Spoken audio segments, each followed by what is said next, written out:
Is God trustworthy? It's a question that if you're a Christian, you know what the answer is supposed to be. Of course he is. But in life, we often feel very differently. When circumstances aren't how we feel that a God who loves us should go, it's difficult to think of him as trustworthy. If you don't believe in God, then you definitely don't think he's trustworthy. You've been hurt, you have seen hypocrisies in people who believe in him, and the idea of an almighty, all-knowing, all-powerful God who would allow the atrocities around you just seems like somebody that you would not trust with anything, let alone your life. Last night at our worship night, we sang a song, and it says, "You have never let me down. You have never let me down," over and over. And I can remember a few years back, I was with some guys in a covenant group, and I was playing that song, and one of the guys had a huge problem with that line. And he said, "That's not true.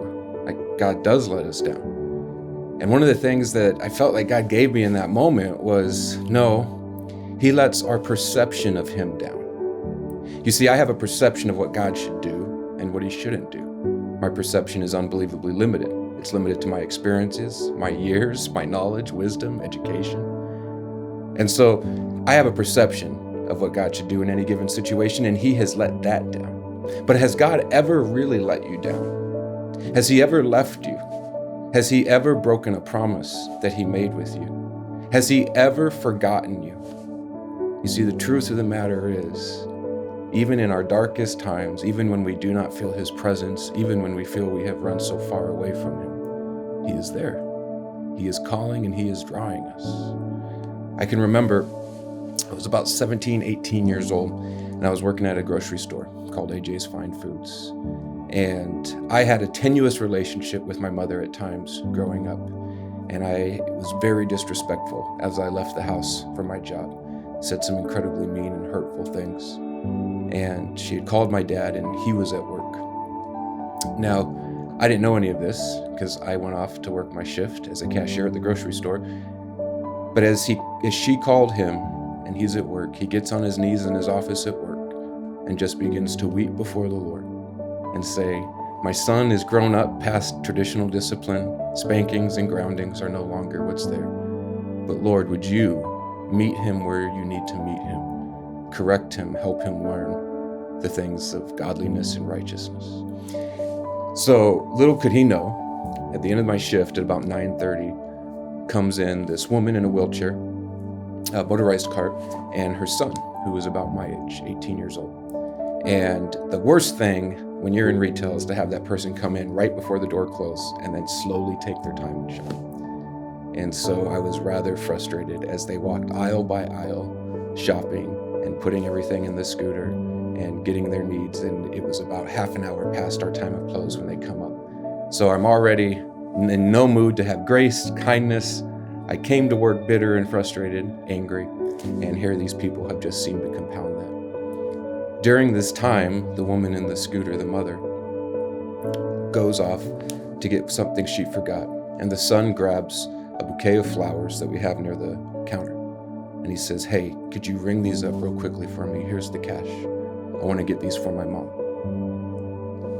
Now, as I watched their relationship around the store, I realized that her son must do a lot for her.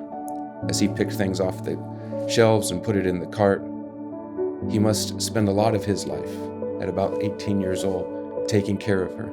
His needs, his desires, his wants, he has put second so he can take care of her. The imagery that God showed me in that moment, the selfishness in my own heart, the answer to a father's prayer.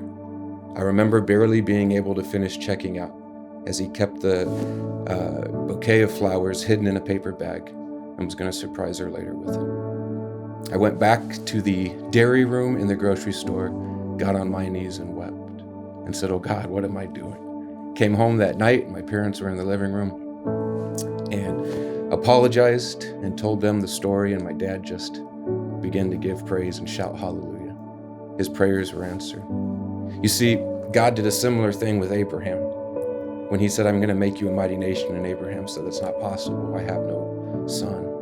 And God said, "I'm going to do it." So God is this booming thunder and clouds and voice, and I'm going to do it. I'm going to give you a son. And Abraham basically says, "How do I know?"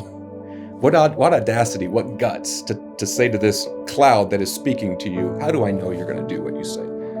So God makes a covenant with Abraham. And then, which is common in Eastern times, to take the animals, you cut them in half, and then each party, or the party that is saying, I will uphold my end of the deal, walks through the pieces, basically to say, may I be as these animals cut in two if I break my end of the covenant. So Abraham sees this, right? And he sees what's happening, and he says, I can't. I know I won't be able to. He's overcome with fear. He falls into a deep sleep. And it says that the Lord walks through as a stove and a pot of fire, walks through the pieces. It doesn't require Abraham to walk through them, which what that would have meant to Abraham was God is going to fulfill this covenant even if I don't, because he was not required to walk through the pieces. And then we get to Jesus, who was literally, as Isaiah said he would be, cut off from the land of the living. He was as those pieces were, because we broke our covenant with God, but God has never broke his with us. I encourage and implore you with these words. Spend time with the Lord. Seek him out.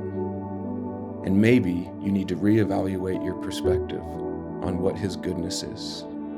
He is trustworthy. He is capable. Maybe we just need to humble ourselves before him.